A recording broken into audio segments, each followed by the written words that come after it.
legends. So, when we first heard about this story, I thought it was just Chael being Chael, okay? Just making things up for clicks. But now I'm getting more and more worried that what we are talking about today is actually a conversation that the UFC is seriously having behind its doors. That is Tom Aspinall versus Ciryl Gane for an interim heavyweight title at UFC International Fight Week, UFC 317. This is the one rumor that has seemed to be the most persistent. This is the one rumor that has lived on, clinging to life, if you will, because as you know, over the last 2 weeks, we have been essentially living in a rumor cycle. The MMA world has gone completely nuts. The MMA community is annoyed as hell because we have UFC 318 being announced without even a whisper of what is going on officially with UFC 317. And now, unfortunately, I feel like this is that whisper. Now, you can obviously tell by my tone of voice that I am not happy about the idea of this fight even being bandied around. I hate this fight.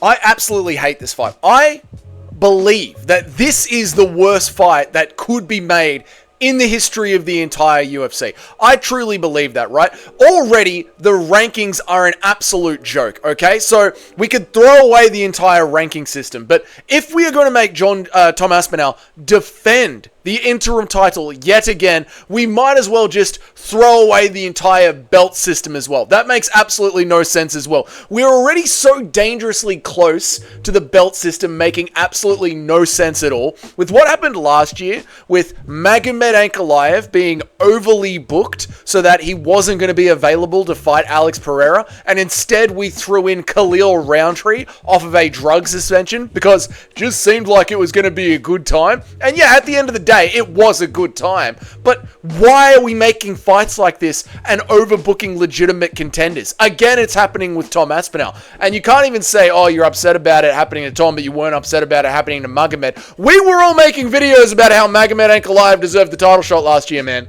We've already got this conversation trying to get pushed onto us about how it's not going to be Movsar Evloev next. Who else can we pick? Can we pick any other name out of a hat other than Movsar Evloev to fight Alexander Volkanovski? We are degrading the legitimacy of the belt system with each single week and pay-per-view that goes on more and more.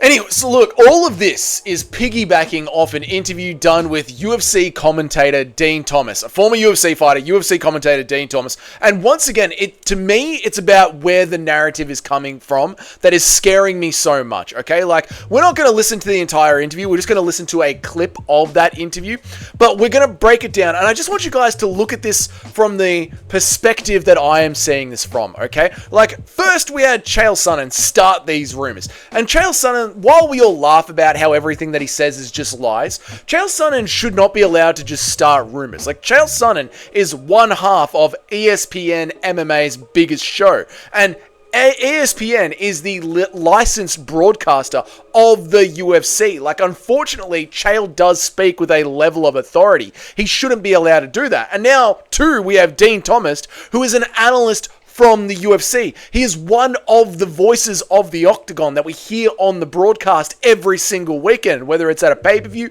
or whether it's at the Apex. He's one of the official voices of the UFC. You know, this isn't just Colby Covington down at the PI saying that he heard something, or Caio Baralho saying that he heard DDP's dog chatting to DDP's cat in an alleyway and DDP's leg is snapped in half. These are voices coming from within the halls of the UFC. So it's annoying.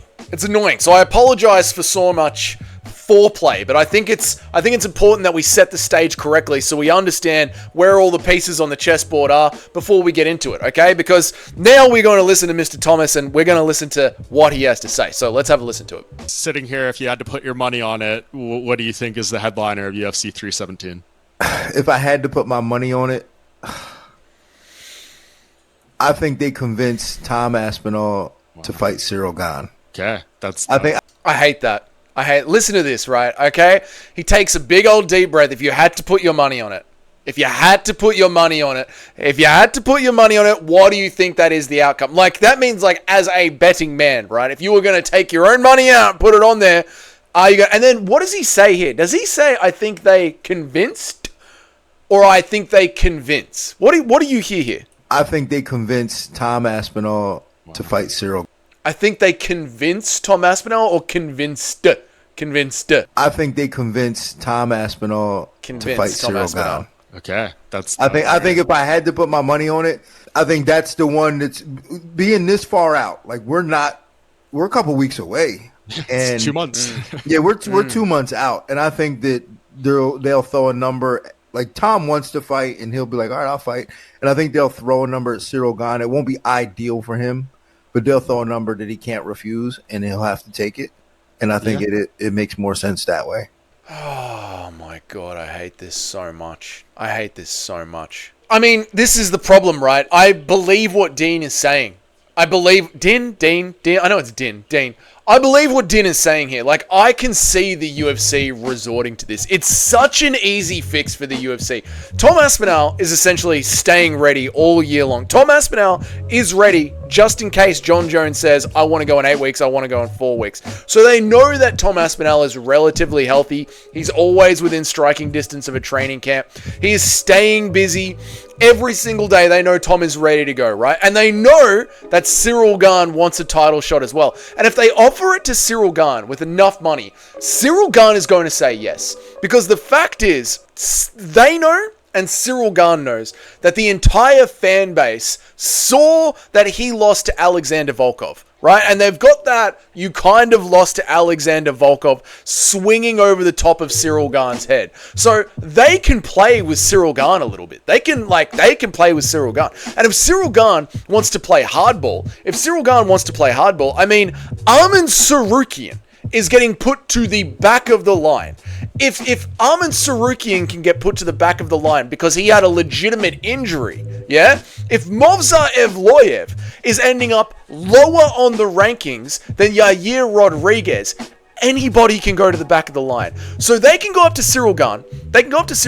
And they can say, listen here, Mr. Gane, you'll be fighting Tom Aspinall at International Fight Week, UFC 317, on short notice. And if you don't say yes to that, you'll get Jailton Almeida for your next fight. And if you say no to Jailton Almeida in your next fight, we'll offer you Jailton Almeida again in 3 months' time. And then we'll offer you Jailton Almeida again in 3 months' time. And you could just sit out for a year or two, mate. We couldn't give a shit. The choice is up to you, right? This is not a hard thing for the UFC to fix. And it's a very, very easy sell to us. I mean, easy sell to us, right? Like Ciryl Gane, the kickboxer, England versus France. It's an easy sell to us, considering that they're trying to sell us, Merab versus O'Malley too. Like, they'll sell us that. They will sell us Ciryl Gane versus Tom Aspinall, International Fight Week, interim title shot. They'll easily do that to us. This cannot happen. This simply cannot happen. This isn't allowed to happen. This is wrong. This ruins the entire integrity of the sport. And there is very little integrity in this sport left. I constantly say it's sports entertainment. It's 40% meritocracy. The rest of it is entertainment. I feel like that number has been plummeting ever since I made that video last year, right? If they do this and leave Jon Jones as the champion, if they do this while Jon Jones breaks the record for the longest heavyweight streak while not fighting, this is disgusting. This will be the end of the sport aspect of the sport. This will be the end of the sport. This will be the nail in the coffin. Like, obviously the UFC will go on. The UFC will obviously go on. But I have things in my life where I know where the moment ended. For instance, my fandom of Israel Adesanya. I was a massive fan of Israel Adesanya. Like, watching him come up, it was great. It was great. And then the Kelvin Gastelum fight, amazing. But when Israel Adesanya walked out with the urn of Jared Cannonier and then went on to just leg kick him from range for 25 minutes. Thank God that Israel Adesanya is training with David Goggins now. That's what Israel Adesanya needs. More running training. But when he did that, after the Yoel Romero fight, that's when I knew it was over for my fandom of Israel Adesanya. That's when I knew it was over. And so, when they make Ciryl Gane versus Tom Aspinall at International Fight Week for an interim title, this will be that mark in the road. Where people will go, oh man, when did you stop caring about the UFC so much? This is that line in the road. I'll know exactly where it is. It'll be this fight when they make it for International Fight Week for the interim title. Now, if they strip Jon Jones, that is completely different. They need to strip Jon Jones. Like, you have to have a contract signed from Jon Jones by the end of this week, by the end of next week. It needs to be signed. Whether or not it's for November at Madison Square Garden, that's fine.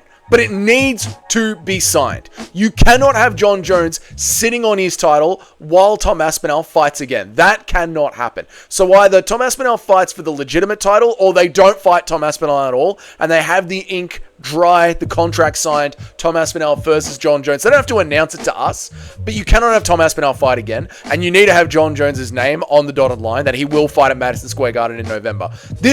We are reaching the final point here.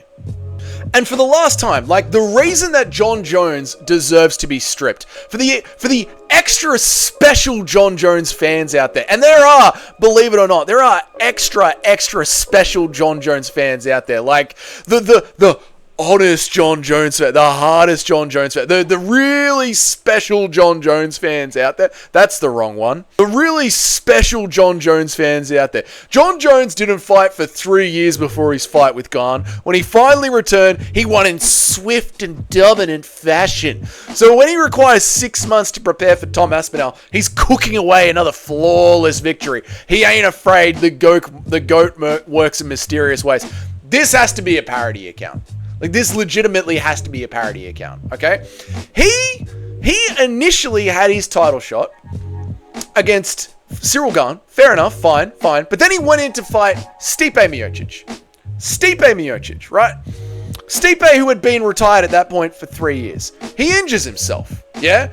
And in the interim, when Jon Jones is injured, Jon Jones should have come back to fight the winner of the interim title, which would have been Tom Aspinall rather than Stipe. Because in any other circumstances, if this had happened in any other circumstances, Jon Jones versus Stipe Miocic, the first time that fight is meant to happen, Jon Jones gets sick and falls out of the fight, the backup fighter jumps in, Sergey Pavlovich. Stipe Miocic says no to the backup fighter. In any other division, that puts Stipe Miocic at the back of the line. Tom Aspinall steps up. Tom Aspinall wins the interim title. But when Jon Jones comes back, he doesn't fight the interim title holder, as we all know. For some other reason, he fights Stipe. And Tom Aspinall, he's got to go fight Curtis Blades for an interim title defense. Like, what is going on? Why is that? Why is this happening, right? So the UFC, they've already done Jon Jones a favor by saying to Tom Aspinall, you wait, stay busy, fight Curtis Blades. They've already done him the favor. And in a disgraceful way. They've already done him a favor. Now, Jon Jones is clearly 100% healthy because he fought Stipe after a year off to get healthy. And he has said that there's no injury report that has come out since the Stipe Miocic fight. So Jon Jones is 100% healthy. There's no medical report saying that he can't fight, right? Then he says that he needs to get paid. He says that he needs to get paid $30 million to fight Tom Aspinall, when Jon Jones already has a 7-fight deal that he signed when he moved up to heavyweight. He's 2 fights into his 7-fight deal. So he has already come to his boss and signed a contract to work for 7 fights. 2 fights into that contract, he goes, nah, stuff you, mate. I want more. Which is extortion, by the way. He's holding the UFC belt hostage. But the UFC, they go, yeah, all right, we'll give you $30 million. They'll give you $30 million, which is crazy. But by all reports, the UFC are quite happy to pay it. So now we have a healthy Jon Jones who is ready to go, who is more than willing to get paid $30 million from the UFC. They've said no worries. And then Jon Jones comes back again and says, well, now I need 6 months to get ready. Now I need 6 months to get ready. And again, according to Ariel Helwani, who has no reason to lie, because Ariel Helwani hates the UFC. But again, just to be clear about, according to Ariel, over here, Dougie. According to Ariel Helwani, my understanding is, if this fight doesn't come to fruition, if for whatever reason it falls apart and we never get to see Jon Jones versus Tom Aspinall, the UFC is not to blame. The UFC has, in my opinion, well, excuse me, I'll take that back. The UFC has, based on the conversations that I've had, not in my opinion, but what I'm reading and surmising and what's being told to me is they have made every effort in very good faith to make this fight happen. Now, they've made every effort to make this fight happen. Every effort. $30 million. $30 million, 6 months' time. You want to have it at Madison Square Garden, whatever you need. Whatever you need. Now, why does Jon Jones need 6 months of prep time? Why does Jon Jones need 6 months of prep time? Why? Do you know how much time Tom Aspinall has spent in the cage in his entire career? He's got the record for the shortest amount of cage time. 2.5 minutes on average. 2 minutes, and 2 seconds on average. Although in his entire career, MMA career, Jon Jones's cage time is 41 minutes. 41 minutes. So how much fucking tape study does Jon Jones need to do on 41 minutes of cage fighting time? I mean, Tom Aspinall is essentially a pretty combination down the center and a fucking double leg. How much prep time does he need? 6 months of cage study. And then on top of that, what, you want a 12-week training camp? That's fair enough. But you really only need, like, the 12-week training camp. 6 months is ridiculous. What do you need 6 months for, John? What are you doing in 6 months watching 41 minutes of tape study footage, mate? Either way, whether Jon Jones needs 6 months to meticulously break down 41 minutes of tape footage, the UFC, according to the journalist that hates the UFC the most, have said, okay, take 6 months. They've said 30 million, okay, all right. Keep the belt, okay, keep the belt. Jon Jones has got no excuse but to fight Tom Aspinall. Now. Now. He is out of excuses. If the UFC makes Tom Aspinall versus Ciryl Gane for an interim title shot, they are simply just rewarding Jon Jones for being a fucking duck. There is no other way around it. Jon Jones is ducking a fight with an active Tom Aspinall to sit on the sidelines and do fucking what? He's getting paid, he's getting time, he's got the belt. He is simply not wanting the fight. He is hoping that Aspinall gets hurt against Ciryl Gane and then he calls for the quick turnaround time. He's hoping that Tom Aspinall gets knocked out against Ciryl Gane. He is literally ducking the fight from Tom Aspinall, hoping that someone else will take it. It's that simple. And the UFC are even considering rewarding this by making Tom Aspinall versus Ciryl Gane via 2 mouthpieces that work for the company. One of them, Dean Thomas, directly, and the other one, Chael Sonnen, indirectly, who works for ESPN MMA, the distributor of the UFC. Why are we even having this fucking conversation? Why? It's pissing me off, man. Anyway, that is it. My name is Dougie. I make an MMA video every day of the week, Monday through Friday. We were meant to be teasing Bilal Muhammad about JDM. That's what we were meant to be doing today. But instead, it turns out that the UFC is just giving Jon Jones more time to do steroids. Because I think the big takeaway of this video should be that Jon Jones does do steroids. But that is the end of that. So I make a video every day, Monday through Friday. And I go live at least 3 times a week. If you want to know when all that happens, hit the subscription bell down there. Hit the notification button so you know when I go live. Let me know about it down there in the comments. What is the straw that is going to break the camel's back for you? Is it going to be Magomed never getting a title shot? Bilal getting an 11-fight win streak, not getting a title shot? Is it going to be Movsar Evloev winning fights against a former champion, Aljamain Sterling, and somehow losing spots on the rankings because fucking Yair beat Pitbull, who wasn't even in the fucking UFC? He's not even fucking ranked. What? What's breaking the camel's back for you down there? Let me know about it down there in the comments. Let's go BKFC. If you're a paying member of the channel, thank you guys so much. Your names are up on the next slide. And until then, I'll see you all in the next video. Bye.